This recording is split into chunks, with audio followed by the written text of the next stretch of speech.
Olá pessoal do segundo ano, tudo bem com vocês? Então vamos fazer as correções desses exercícios de 1 a 5 da página 8 do livro didático.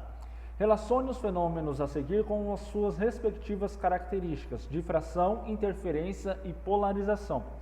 Todas essas definições foram ditas na nossa última aula. Alternativa A: permite a passagem dos raios de luz em apenas uma direção. Que característica que é essa?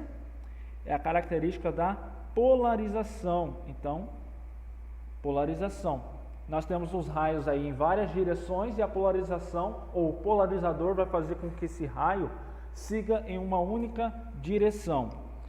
Alternativa B: fenômeno relacionado com a capacidade da luz de contornar objeto. É a característica 1A, difração. Lembra lá quando os objetos, lembra quando as ondas elas são capazes de contornar alguns objetos?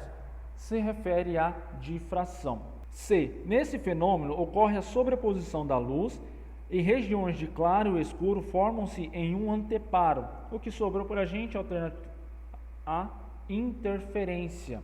Número 2. Em alguns fenômenos que ocorrem com a luz, evidenciam seu caráter dual. Ela pode tanto se comportar como ondas ou como partículas. Assinale os fenômenos que podem ser explicados considerando que a luz se comporta como uma partícula. A difração, nós já vimos que não é, certo? O efeito fotoelétrico, já volta aqui. A interferência a gente já viu que não é. A independência não tem nada a ver com o nosso conteúdo, né? E a polarização. A alternativa correta aqui é a alternativa B, efeito fotoelétrico. Esse efeito fotoelétrico ele pode ser explicado da seguinte maneira. Vocês já devem ter visto aquelas calculadoras que tem uma plaquinha solar em cima. O que acontece?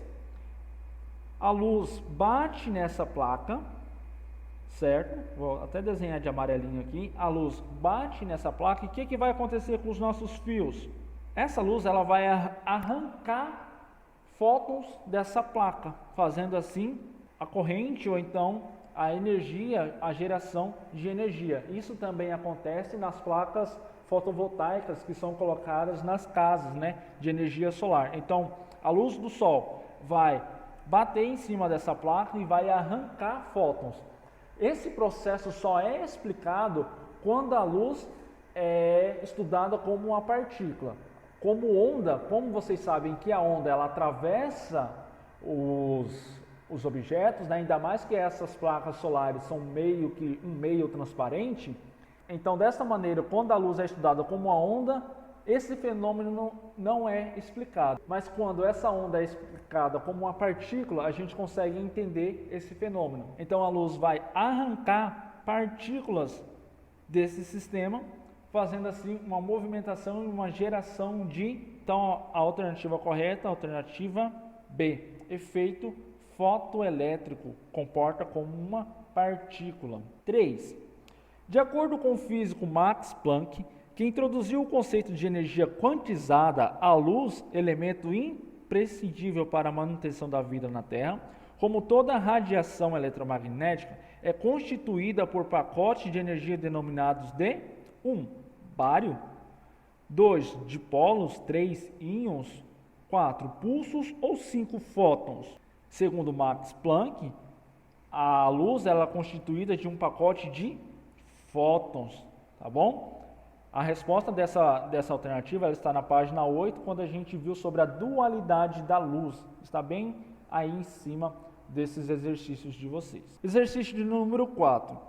Quais percentuais mínimo e máximo de luz polarizada um filtro Polaroid é capaz de absorver? Em que casos ocorre a absorção mínima e a máxima? Vocês lembram na explicação que eu disse na última aula que um filtro Polaroid é capaz de absorver entre 0 e 100% de luz polarizada. A observação será mínima se o plano de vibração da luz for paralelo ao eixo polarizado do cristal e máxima se for perpendicular, ou seja, se a gente tiver uma disposição de dois elementos, ok? Então, nós teremos aqui de 0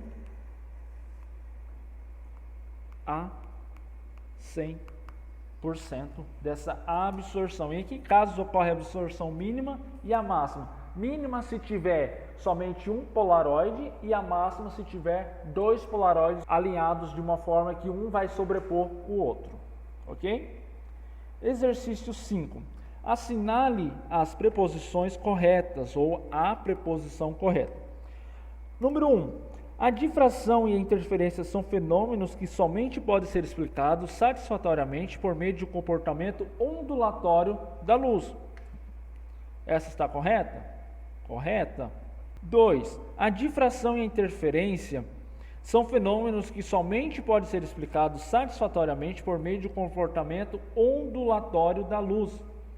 A difração ela é a capacidade que as ondas têm de contornar os objetos. E a interferência explica o comportamento das ondas ao atravessar as fendas. É quando você tem algum furo na sua cortina e você consegue ver esses raios do lado de fora.